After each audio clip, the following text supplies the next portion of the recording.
Hi guys, welcome back to my channel, All Ruby, where I tell you all about the things that are going on inside my head while I'm navigating motherhood and a creative career in filmmaking and the arts. I have three little girls. One is just turned 6, one is 3 and the earlier side of 3, and the other one is just 9 months. And we are hoping to grow our family, so watch that space.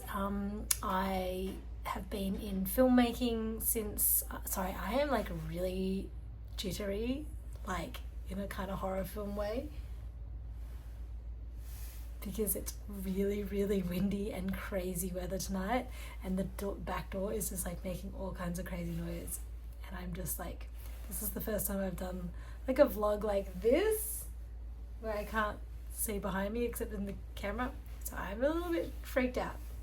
So if I seem a bit jittery, that's why. Anyway, I have 3 little girls. We want to make our family bigger. I have always been super career hungry, a very good artistic feminist woman who wants to prioritize my creative work, and then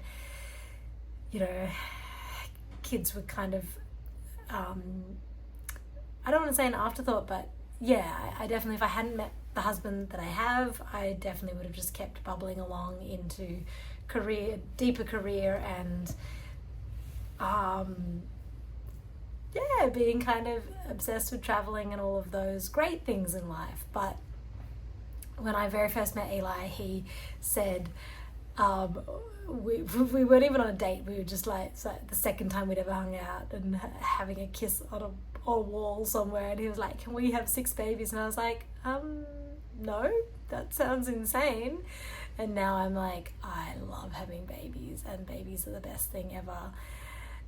So of course, don't get me wrong, because I feel like it's such a difficult balance on social media to be honest with everything, because honesty looks different at the moment that you're standing and talking in. So sometimes I've had an exhausting day and I'm tired of the kids, and I'm frustrated, and I'm frustrated at myself mainly because I haven't been as kind to them or as patient with them or any of that, or myself, or I haven't taken my supplements and I haven't done the exercise or whatever. So I'm just irritated, and that's one very valid feeling. And then the other feeling sometimes is, the overarching feeling all the time, even when I'm at the deepest, darkest depths, is, wow, I love these kids, and I am so glad that life threw me the curveball that it threw me so that I can be with them. So going on from my rant the last few days, where I've been talking about people sticking their kids in daycare, which I did myself, because that seems to be societal expectation. And of course the comments on my TikTok have been, I have to work, and it's like, I just really want to challenge everybody to go, do you have to? Is that really necessary? Obviously single parents, a whole different kettle of fish. Even then, I do see other single parents I'm on a lot of the forums on Facebook for homeschooling, and I definitely see lots of comments on single mums who make it work, homeschooling and supporting their families. So I don't know how they do it, and I don't know the ins and outs of that. So if that's you, and if you want to be homeschooling and you're a single mum, all I would say to that is, it's not impossible. Look for the forums, ask people how to do it. There are so many people who've gone before you. You're not the only one. And so, even with families, I think it seems really difficult. I think for me and Eli, we were in a really different position because we had always been not super flush with money. We'd never had heaps of money. And then we started a business really early on in our relationship. And, you don't have 2 cents to rub together when you have your own business. So we were always really used to living on rice and beans for something we were passionate about. And so then when the kids came around, we were just like, well, we're as passionate about that. And we sadly lost the business during the COVID years. So we'd already taken a hit in our lifestyle in that sense. And Eli, decided not to drink for personal reasons, like early on in our relationship, like a couple of years in. So while we were trying for a baby for 5 years. So we were 27 when we started trying. We were 32 when we got our first baby. So he already didn't drink, and I think the phenomenal amount of money that you save when one partner doesn't drink is huge. And because he doesn't drink and I'm a social drinker, I don't drink at home almost ever because it's just no point for me. I like drinking when I'm out, so I'll have a cocktail or share some wine with the girls and stuff like that. I'm not a teetotaler, but the amount of money we have saved from largely not drinking, and I think also it's a huge part of why our relationship is so good, because the amount of people I know who drink just a bit too much and then fight, and I'm not pointing the finger or blaming anybody who does do that, or kind of condemning you. I'm just sharing our experience, and that has been our experience, was that giving up alcohol for Eli was beneficial for our life in so many ways. So all that to say, we're really used to living really cheaply. So having me deciding to not go back to work. I did have to work last year, that's true, to make ends meet, while Eli was still an apprentice. So he was an apprentice for 4 years, which was pretty brutal. But now he's not. So his wage covers what I was covering. So we're still only breaking even. So we're not flush. So this is just a whole video about, like, most people who are homeschooling are not rich. What else? There was something else I wanted to talk to you guys about. Oh my god, the sounds outside are so crazy tonight. It's like so creepy. It's just really hard with social media to like express the happiness and the full-on frustration and irritation that can happen with the homeschooling. So there are like some days, quite often, like when we're kicking goals and we're like getting through our schoolwork and socializing at the right time and everybody's had food at the right time and all of that. But I think that I'm starting to just accept that this year is me breaking myself in to figure out the best way to run the days and the weeks and all of that. And I was putting a lot of pressure on myself in the first term, and I was like really like we had to do like the bookwork exactly and had to look all a certain way, not even because I kind of wanted to. I just kind of ended up, for some reason, I kind of inherited however Eli was doing it, because he was doing the educating to begin with, and then I inherited that, and so I was like, oh, I'll just stick to it exactly, because I kind of do need an exact curriculum. I've realized some people really just like to pick up and go, and they just like pick up different resources and like whatever. I don't really want to do that. I really like, ideally I'll just like find a curriculum that we can kind of run with, but I will always probably weave things in. So I can talk more about curriculums if that's something you guys are interested in. We are using Memoria Press, and I've just picked up The Good and the Beautiful. There's like online resources, like I think it's called Twinkle, which is from the New South Wales or Australian, I can't remember. It's like the website that all the teachers in New South Wales are using and where all of their stuff comes from. So you can just be a subscriber to that and get those things. So there's like so many resources. There's a homeschooling curriculum from here on the Central Coast called Simply Homeschool. I haven't tried them yet. And I've just discovered that The Good and the Beautiful is a free resource for English and maths, whereas Memoria Press was very expensive. To buy the kindergarten set without the books, like the like the Hungry Caterpillar and all of the books that you're meant to read in the curriculum.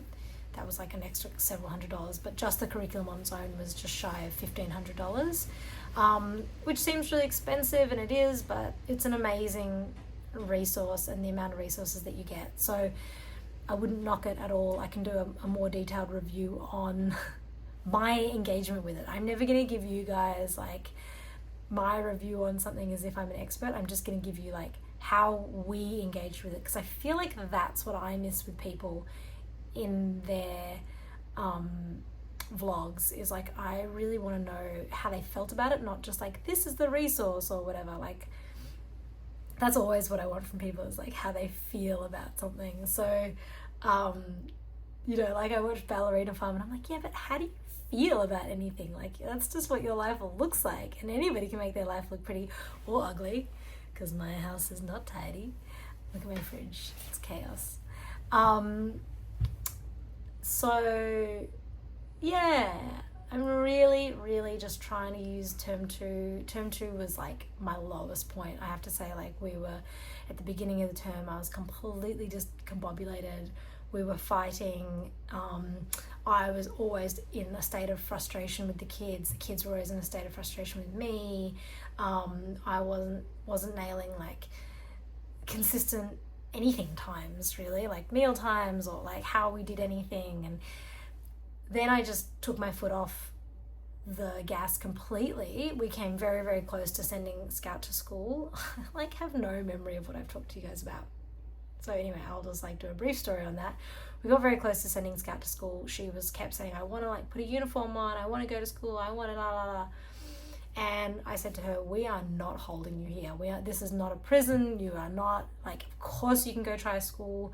So we went to a school, but it definitely deep down inside, I felt like it was coming out of a place of frustration, from both her and me, that we were both really irritated at each other, and she didn't want to learn from me, and I just couldn't work out how to like run the days, and everything just was not working very well. And so we took her to check out of school, and we were very, very close to enrolling her, and I was really watching her, which is the beauty of having the homeschooling, is that you really get time to observe your kids. And I was observing her in the week after we'd gone for the interview, and she just got more and more unsure about it, and I was like really careful to not try and put words in her mouth, but I did not want her to not go just because she was nervous of a new experience, because in our family we're not scared of new experiences, we are happy to try them, but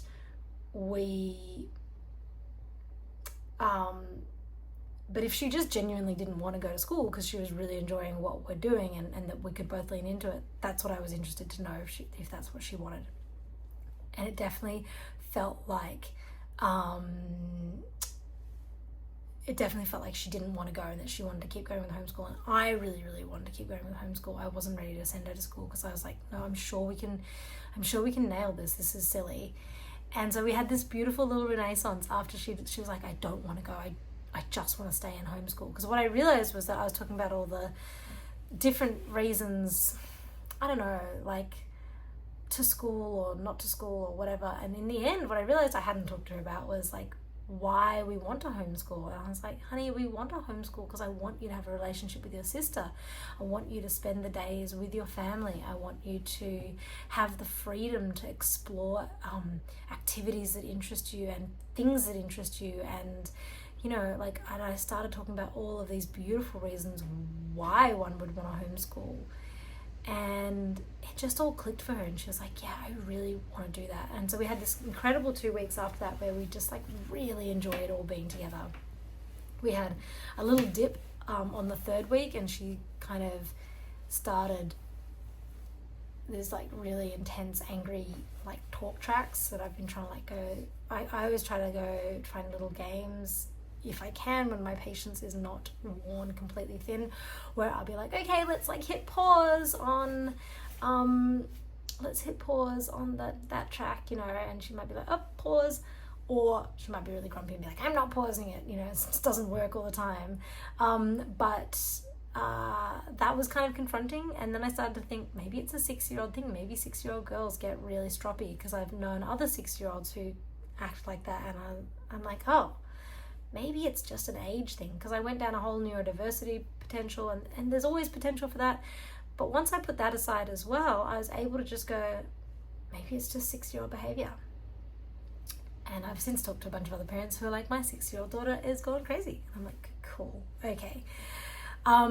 So that was, so 2 weeks of really beautiful energy, 1 week of like really messy energy again, and now we're back into another week where I'm still just like, where in the last couple of weeks, it's just like being back to basics of like just English, like reading, writing, and maths, making sure we do those, making sure she unloads the dishwasher. That's kind of like my basics, but I'm really, really failing. I hate the word failing, obviously, but like, I really feel like I'm not achieving rhythm and routine, and there's so many things, and as soon as I like get, you know, regular eating times happening, something else slips out, and then I'm like, no, I forgot to do that other thing today, you know. I am really struggling. Yes, you'd think just write it all down and just execute it. I am definitely struggling with my executive dysfunction. But we're just all happier about it, and I'm more relaxed, and I'm like, yeah, we're in kindergarten. There is no stress. If this is how, like, we will figure the days out. I don't know what they look like right now. So I suppose all of that to kind of start addressing this thing that I hear over and over again, and maybe I'm just too random to have particularly thought this to myself, but most women who I talk to just go, oh, I couldn't do that.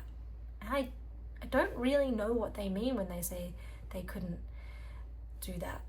Like, be with your kids all day because of their energy, or like because you think you couldn't figure out how to teach kindergarten. And like, that's no joke. Like, at first, like before we started, I was like, whatever, I'll just like read the books and I'll like hyper focus on it, it'll be fine, we'll like get there.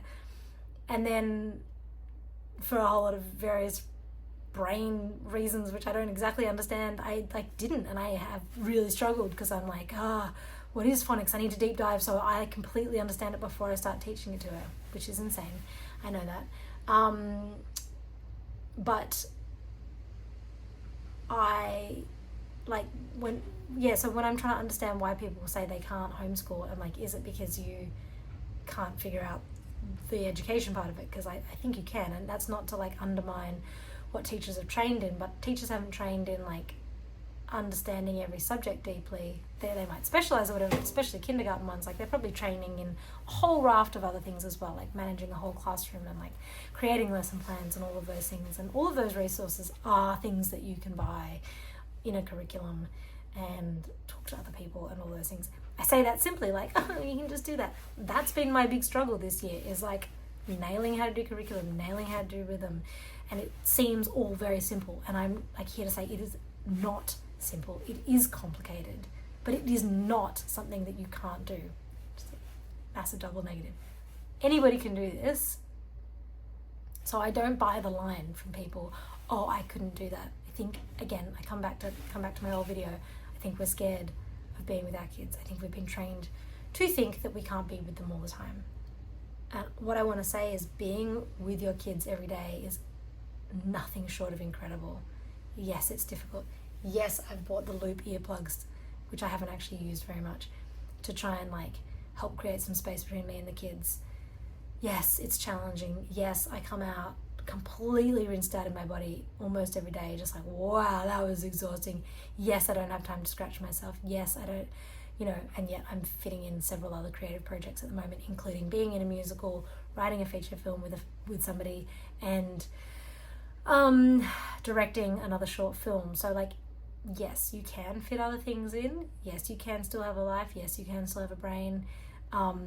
I think as the kids get older, that's going to get a lot easier. Like, there's so much demand on my body right now because they're little. But I really, really challenge you to think deeply about why you couldn't homeschool. Because everybody says, oh, that would be really cool, but I couldn't do that. Is it that you are just giving me lip service and you don't think it's very cool, and you actually just think that sending the kids to school is a great idea? I don't think so. Like, I think you probably really want to be with your kids deep down in your heart, but I think you've been sold a lie that you can't. I don't like usually speaking on behalf of other people. I don't want to speak on behalf of you, but that's the line that I had sold myself, and I had to break that down. And I think it's important that we talk about this stuff because we're at risk of losing all of this time with our kids. And we're at risk of being those old people who go, oh, shit, I worked the whole time and I wasn't with them. So I'm hoping to encourage you to like question the line that you've been sold. Because I think you can homeschool. I don't actually know why I care if you can or can't. It's what I'm trying right now, and it's really fun. As I always say, please drop a comment if there's something specific that you want me to talk about. I'm literally happy to talk about pretty much everything about our journey. I'm going to try and take notes on like what I've been talking about so I don't repeat myself too much, because I don't want to waste your precious time. I have hit 20 minutes. I'm going to stop. Let's meet again tomorrow. Oh, please hit subscribe and like this video, and subscribe to my channel so that I can keep making videos. Hit subscribe now. Thank you.